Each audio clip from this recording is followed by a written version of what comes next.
On my mind, gotta hustle and grind. Financial literacy always on my mind. I'm stacking knowledge, no time to waste. Gotta invest smart, gotta keep up the pace. I'm reading books, learning all the tricks, studying the market, making calculated picks.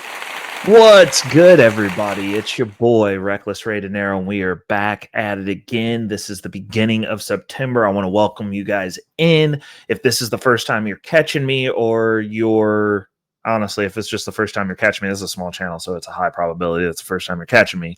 But I want to welcome you guys. I want to go ahead and remind everybody on the way in to go ahead and hit that like button. We're going to drop some gems this episode, obviously. This is not financial advice, but anytime you talk about money, you're going to get it from one person's perspective. In this case, it's mine, and it's not just opinions. It's what I'm actually doing with my money as it comes in and the results thereof.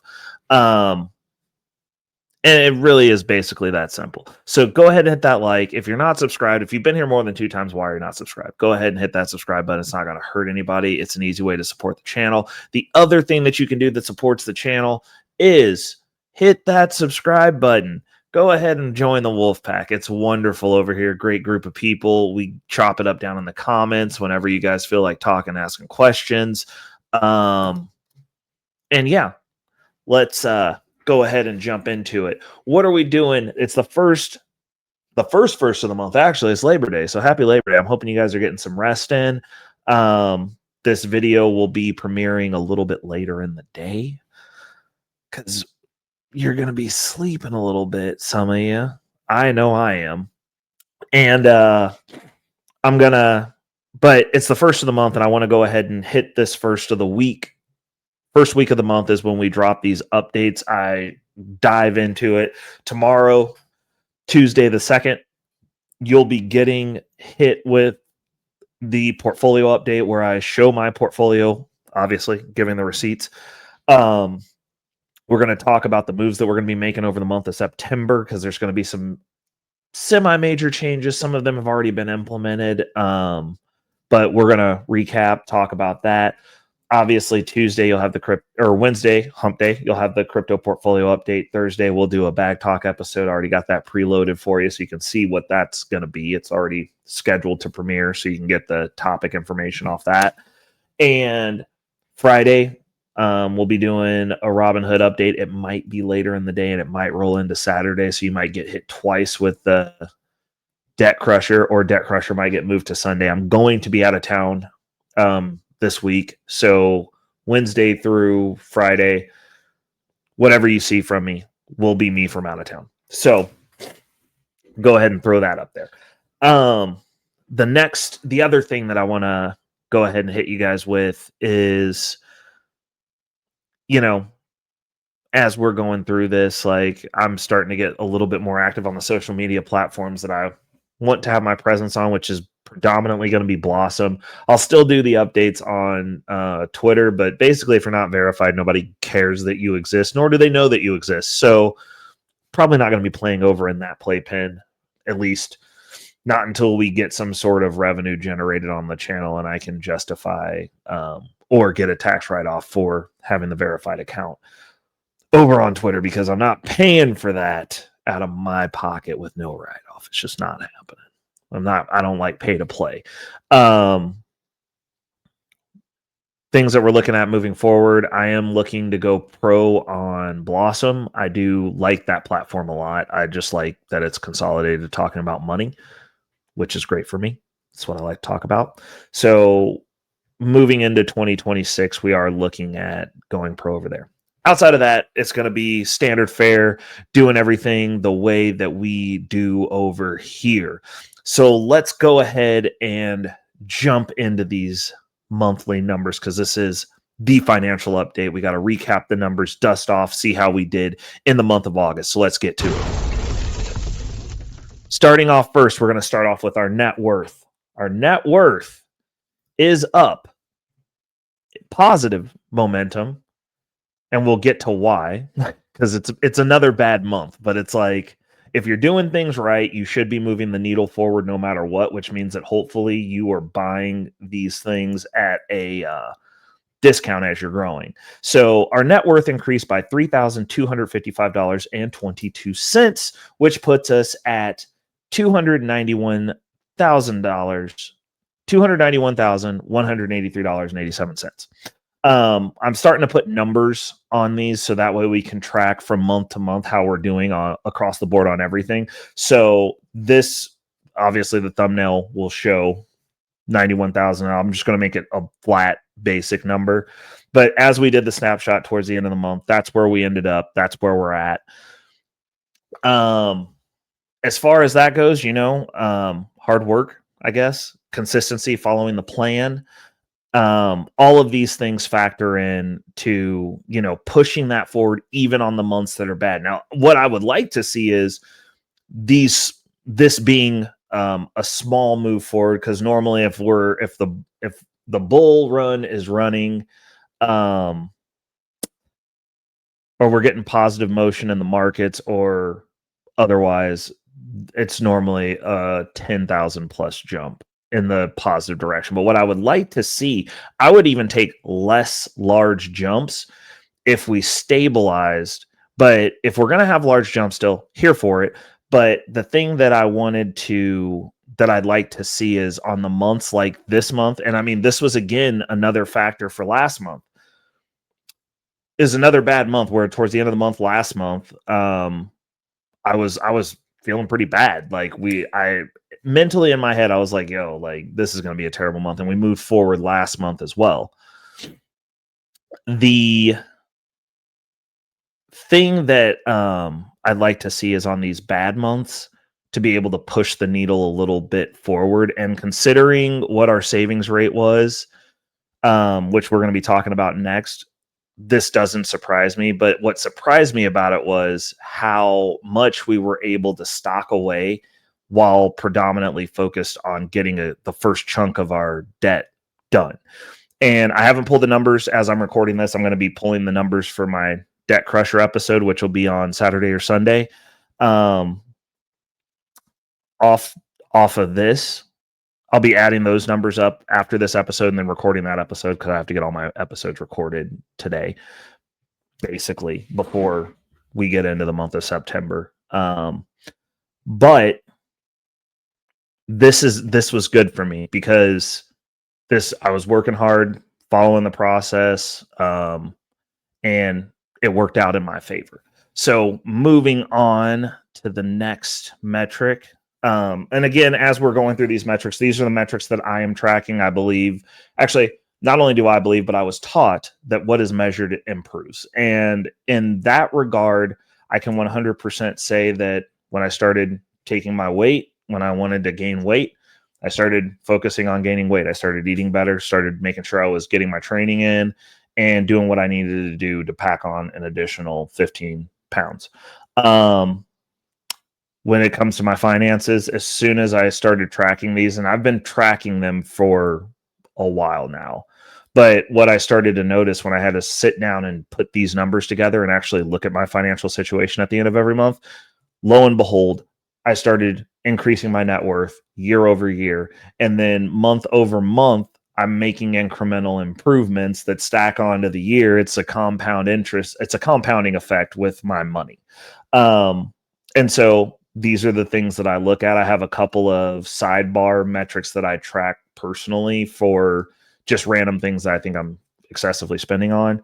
But this in and of itself has been a game changer for me, just sitting down and doing these numbers. I turned this into a piece of content because I figured it'd be nice for the people in the wolf pack to understand that, like, not everybody is just a deca millionaire and talking down the mountain from me. Some of us are working our way up to our first million. And so this is me tracking to the first million. Once we get up to the first million, I will probably still be doing this monthly. I know some people do this roundup quarterly, or yearly, depending on where you're at. But me personally, like, especially during this climb, it's something that I've grown accustomed to doing. It's a habit now because I've been doing it for years. And it's, I enjoy the game. I like this game. So this is something that we look at every single month. These are my specific metrics that I'm tracking that have worked wonders for me. And yeah, this is just my secret sauce. So, take what you will, leave what you don't want. And yeah, so the savings percentage for this month was actually at 56%. It was actually let me go ahead and give the context because I ain't got a lie to kick it. It was actually 55.96%. But I mean, 96, go ahead and round that up to 56, make a smooth number for you. And, I'm very pleased with that. I'm very surprised by that, but I'm very pleased with it. So we did the dang thing this month. We've been taking out our stipend for our maintenance, and I've been adjusting that as we go. Like, I haven't stuck to exactly what it is because I'm trying to pay that debt off that's in the margin faster. But this, how do I put this? This number really made me feel good about myself. Not gonna lie, feeling pretty good. So that stated, we can move on to the next metric. I'm trying to breeze through these. If there's not much to be said about something, then there's not much to be said about it. Moving on to the total amount saved, we stocked away $5,844 this month, which is pretty awesome. Whoa, just twiddling my pen there. I was doing one of those, and it flies at me sometimes. It's one of my fidgets. I fidget with pens. $5,844, which also is surprising to me. But, following the process, moving money around as it's needed, the stipend from our payments from our, whatchamacallits, our payments from our dividends, our high income, our distributions, I should say, they're not dividends. Our high income account is playing a part when you start mirroring or making about half of what your salary is, adding another half to that, don't hurt nothing. So, we're paying off debt. We got a little stipend that we're using because we're not really gung-ho focused on saving right now, or reinvestment, as I would say. But, we're doing a little bit. We're doing what we can. So that brings us to our next metric, which is our total monthly income. Now, this also surprised me, but it's not surprising after I thought about it. But we had over a $10,000 month, which is awesome. It's been a hot minute, last bull run, since I've had over a $10,000 month, because we don't make over six figures. So normally we're not touching numbers like this, but we got paid 3 times, and we got 2 big distributions off of Misty, which we're going to have a conversation about in tomorrow's episode. So tap in for that. And our weekly distribution amount, we started making some money off of our weeklies. So that worked out in our favor. We actually beat our salaried income this month, which is another big deal for me, because as we're working our take home piece of the income. So as we're working through our process of replacing our W-2 income and making the W-2 your side job. So that's something that, it's a side job. You're not going to get talked crazy to. It's your side job. Like, you quit your side job. Like, if a job's got to go, it's the side job that goes. So as we're working towards making our W-2 our side job, those months and having those opportunities and those numbers show up where you are definitively matching or beating your take home are kind of important, because you want to normalize that. You want to get it consistent, because obviously beating the take home is one thing, but like, we have to beat it by a couple of orders of magnitude in order to no longer have to go to that job. And it's not that, technically, once you're at parity, you don't have to go to that job. But I personally don't like putting myself in a position where I'm going to have to go back ever if I don't want to. And I want it to be unequivocally known and unequivocally stated that the W-2 is the side job. That's just for me. I know a lot of people get to parity where they're making what they're making and they quit. And they're just like, cool. Like I mean, it makes a good piece of content to say, oh, I'm living the fire lifestyle, but it's like, how long? Because like those channels fall off because the market goes bad and people got to go back to work. And it's like, I'd just rather overshoot it by 3 times. So that way the market goes bad, I'm still making more or as much as I was making when I was going to work, so that I don't have to do anything that I don't want to do.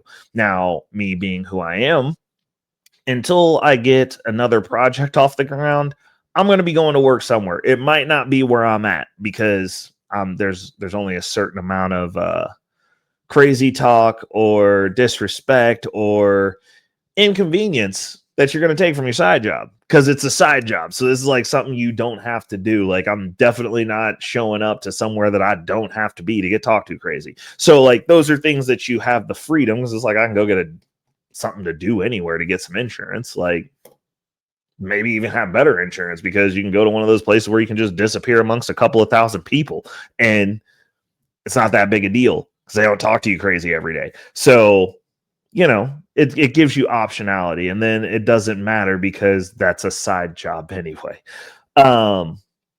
Moving on to the next deal, which is our distributions. Our distribution income, which beat our take home, was $5,161.63. Good numbers. I like that. I like those numbers. Obviously, the 2 big Misty payouts, we started getting some ulti payouts, and that started filling in between the weeks. We got to our metric. Now, our bare minimum metric was getting to, there's a little bit over 1,000 shares, so that way we could get to our targeted 250 to make it $1,000 a month. Now, what we did with that position, we'll talk about this more in depth in tomorrow's episode that goes over the portfolio, which is a primary portfolio. We're targeting this based on the worst dividend that we've seen, and that I'll do a breakdown on that also. And so we're projecting 8-cent payouts, which means I need about 3,000 and some change in shares to hit $8,000 or to hit $250 a week with payouts at 8 cents. We'll be finalizing that position at Tuesday when the market's open. We'll be getting those last shares to finalize that, which is going to also drag our cost basis down a little bit. And then, yeah, and obviously we'll be talking about that again tomorrow. But, you know, hold up a second. I got to fix this. Y'all gonna let me just sit up here and have this not say it right? This is what happens when you rush. Bam.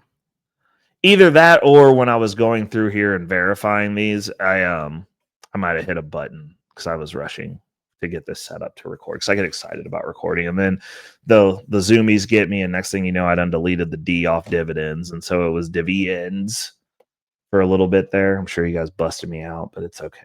You know, I record these live and I'm not going back. Like, sometimes you screw up. That's just the way it is. It's a one-man show over here. And just like with my side job, I don't have to be good at this because I don't get paid to be here. So that's one of the perks of not having to be here either. So, you know, I record these for people that are going to be asking questions that are close to me, that are not wanting to hear what I got to say now. They're going to be asking questions after, you know, we hit this 24-month mark and I get to start making decisions on when I'm going to work and what I'm doing and where I'm going to be at and if I want to be there. And they're going to be like, hey, how'd you do that? Oh, you're so lucky. I'll be like, no, it wasn't. Like, go back and watch the videos. Like, there's no luck involved in this. This is a lot of hard work, a lot of dedication, a lot of focused effort. But yeah, that's the dividend. So then we moving on to the DeFi income, which we had a DeFi income amount of $432. You know, I waited till the end of the month doing our monthly recap, and I was like, hey, I should probably go collect on some of this, see what we got. And in doing so, we came up with an additional $432, which is cool. Also got to do an additional large Bitcoin purchase towards the end of the month, which is nice during this dip. I try to wait until I can get like a few $100s, so it's got to be over 300, and we had a buy of 462 because I had a bunch of coins that I'd just been accruing and sitting there on the side that I wasn't going to be restaking. So like we got to scrape all those up. We got to get all of our DeFi breakouts. We had a little bit of reinvestment going in on some of those positions, but you know, it's always nice when you go check to see how your stuff's doing, and there's $100 here, $80 there, $30 here, $20 there, and the fees are low.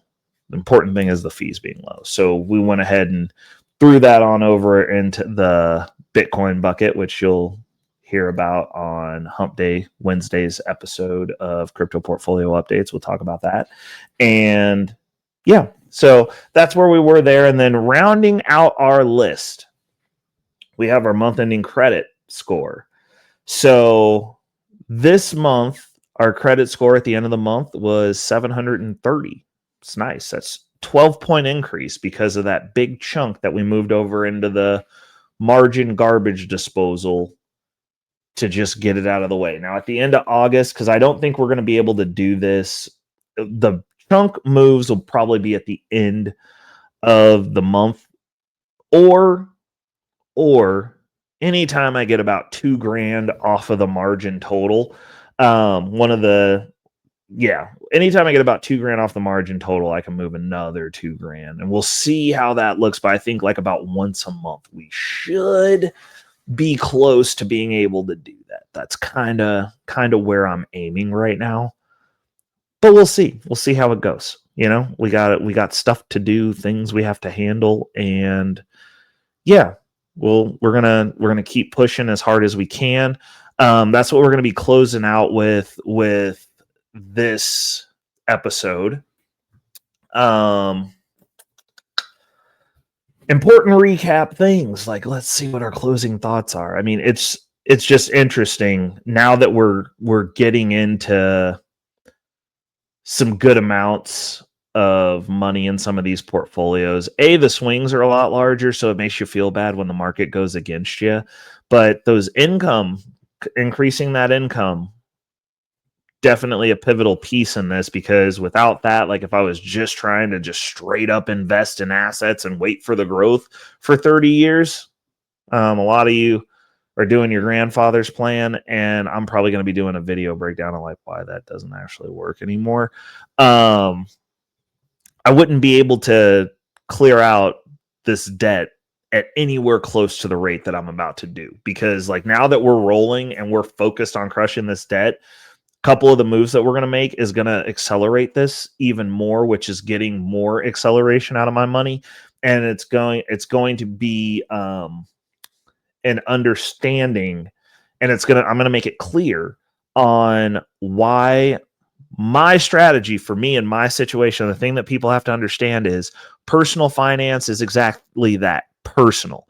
I'm not in the same situation as a lot of you are, but I do believe that if you are in need of access to capital now while trying to also build something and save and stock money away, that high yield dividends does offer the how can we put it? The poor man's machete of personal finance. And it's, people don't want to change. They want to do what their grandfather did, or they just want to resign themselves to doing one thing. And I'll tell you this right now, even if I was just investing in Bitcoin, as much as I believe in it, as much as I know it's the future, as much as I've already got my freedom ticket, because most of the people who want to have the Bitcoin conversation with me don't even have a whole one. These are facts. So from that perspective, it's like I'm already out of the race. I gotta wait. The deal is this: if I was having to dip into my Bitcoin supply while also saving it, considering I don't make over six figures, I'm not a high income earner. Now, granted, I will be this is going to be over a 6-figure year for me. I think so. And if not, we're going to be really, really close. But with that said, even with that understanding, I would not be a whole coiner if I was spending the Bitcoin while trying to save Bitcoin. I wouldn't have the excess. I mean, I would probably have more than the average bear, maybe, but I wouldn't be able to retire or go or be in a state of work optional within the next 23 months. We're in September. It's 23 months now. And that would not be possible doing it via the boomer method. Now, being able to build up a cache of capital that's paying money, I can spend the dividend that I get, or better put, the distributions I get every month, and I can use that to pay down the debt. That's a secured gain on those funds. If I was buying just straight up MicroStrategy, would not be able to do that. Like, I mean, MicroStrategy would be an even harder sell because it's highly volatile as well. It's more volatile than Bitcoin is. It's leveraged Bitcoin. If I was having to tap into that every month to come up with $2,000 extra dollars, to come up with $5,161.63 in extra dollars, I would never accumulate any MicroStrategy. I would never accumulate anything else because, like, as you're putting it in, MicroStrategy's down right now. That could wipe out the whole position because I got to dip into it every month. The high yield position that I have, it's eroding. Hey, it moves with the market. Most of the time when that distribution comes out, especially on my ulti position, which is a diversified position, it's recovering that NAV every time. Misty, when MicroStrategy's going up, was recovering the NAV every time. It's down right now because MicroStrategy is also down right now. I would not be able to navigate in the way that I am right now because I wouldn't be able to accelerate my capital that's coming in from my W-2 check. And there's the math is there on that because MicroStrategy doesn't pay a dividend. You have to sell it. If you are buying something that's stagnant, that's not paying you, you have to sell it to use it. I do not have to sell these ETFs to use them. And I don't understand why this isn't that hard why this is such a hard concept to grasp. Oh, well, they're paying you back your own capital. Even if that's the case, as long as it recovers the NAV and the core nugget of money is there, that is fine because I can pay the debt off. It's 23, 24% secured off of that money. Also, considering we're not going back into debt, that's going to allow me to redeploy using my HELOC and all those things. And once the debt's done, guess what? I still have the income. I've been in most of these positions for not most of them, but my Misty position, I rode that for over a year. It's not doing well now. But also by this time, well, actually, it's not even going to be this time next year. I'm hoping by next year, most of our debt is going to be done. I will still have income coming in. There will still be capital. Things will not have gone to zero by then, most likely.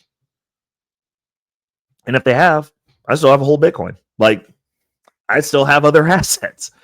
But considering I'm planning on still having this income machine, and even while we're paying off the debt and securing those gains, because what do you guys say in the financial world, all the gurus? Oh, well, when you pay off your credit card, you're securing that gain. That's a secured gain because now you don't owe that 20, 23, 24, 22% compound interest. Correct. Okay, so I'm securing gains with that capital. We're going to factor that in because that's a different story because total return in most of my positions that I'm in long term, I end up. Like we're selling off Misty right now. I'm up 20% in total return. And we've been putting those dollars to work. But there's a cycle, and I'm going to continue to do buildings.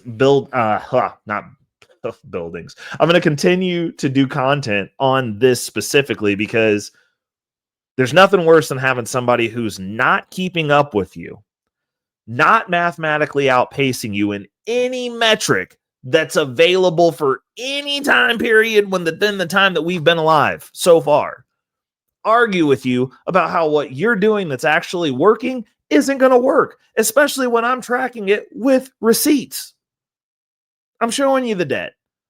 I show you my portfolios. I'm showing you the dividends coming in. I got to start getting on my shorts about that. I got to do better. But like, we're recording the income coming in. And I'm going to just start doing breakdowns like, hey, this dividend came in. This is how much we went here. This is how much we went here. And this is how much we used to garbage disposal this debt. Because it's happening. And it's working. And okay, well, you can't do it for 100 years. Like, you're not going to be alive for 100 years either. Like, I mean, I don't know what to tell you. Like, as long as I can secure the bag now, and then I can invest in other things, I'm not just going to use high yield dividend and think that's going to be the be all end all. I will have a certain amount of specifically targeted portfolios. We have a lifestyle portfolio that we're currently building. We have a everything else portfolio that covers our bare necessities, and we're 3xing both of those. Like, and then if it doesn't work, we're going to be like, since I'm not going to be living at the end of my lifestyle portfolio, and as I'm not going to be adding bills that are going to be at the end of the 3x of my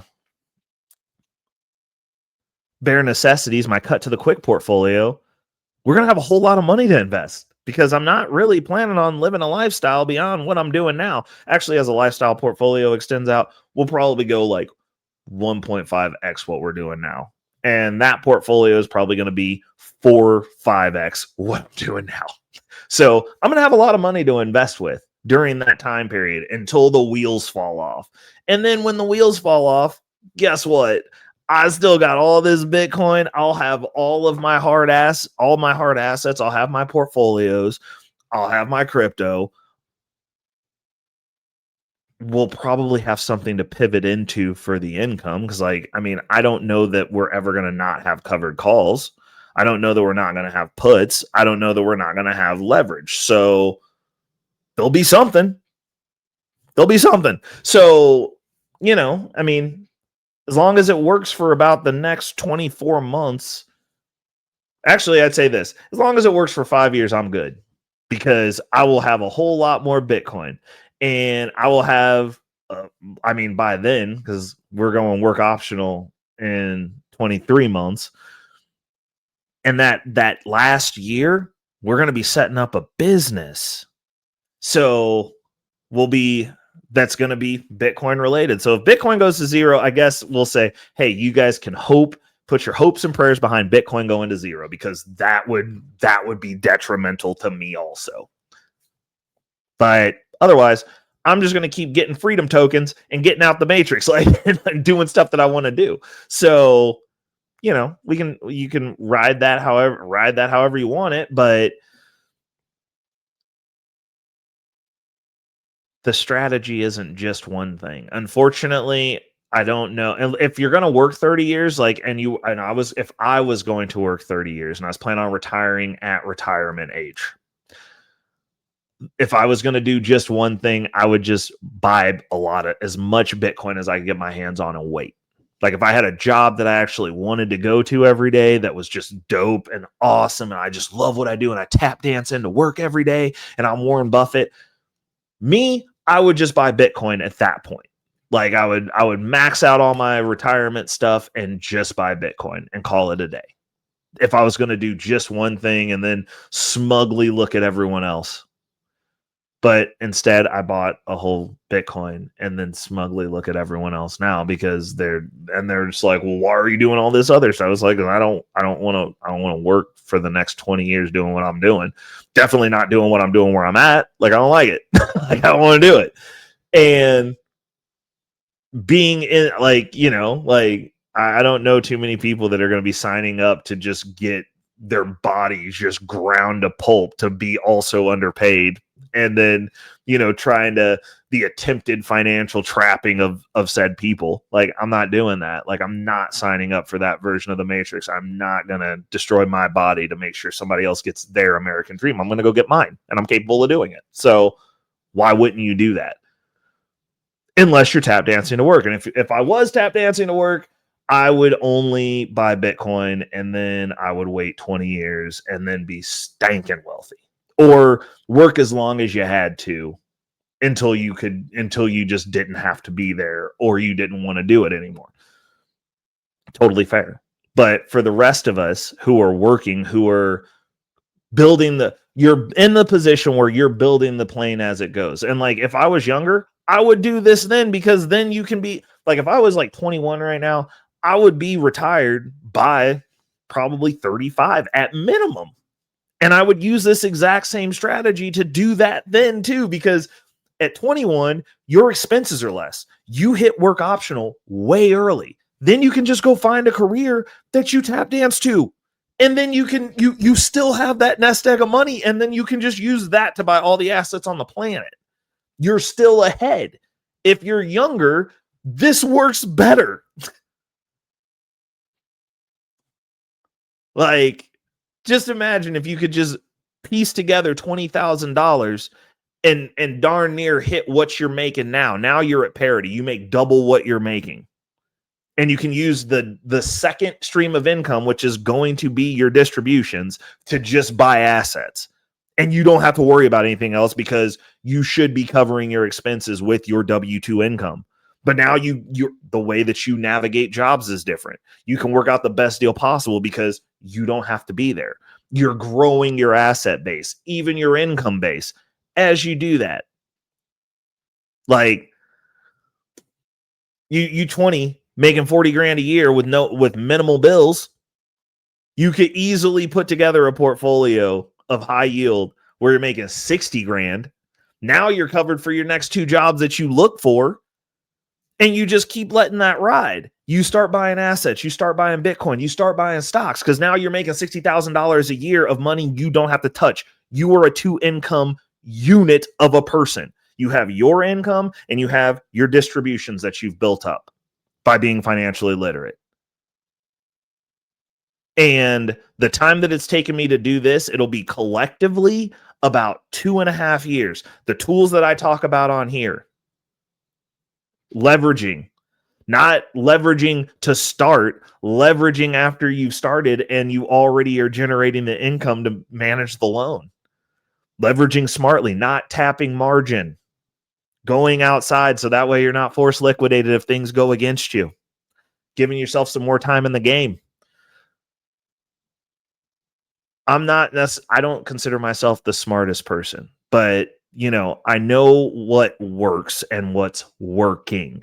So I'm going to continue to do that. I'm going to continue to document. I'm going to continue beating the table, beating my chest, beating your brains in with this style of content where we're talking about it, because I'm showing up every month to give you guys the breakdown and show you the things. So hopefully some of you get it. Some of you, like my wolf pack, you guys get it. And I'm hoping that we get some more people over here that also get it and want to talk about it and enjoy talking about money, enjoy hitting me up over my lunch, so that way we can build on stuff. It's great. We're going to win. And I'm going to leave it at that. It's your boy, Reckless Ray Dinero. This has been another great monthly financial update for the month of August of 2025. Till next month, people. It's your boy, Reckless Ray Dinero, and I'm out. Peace. Money on my mind.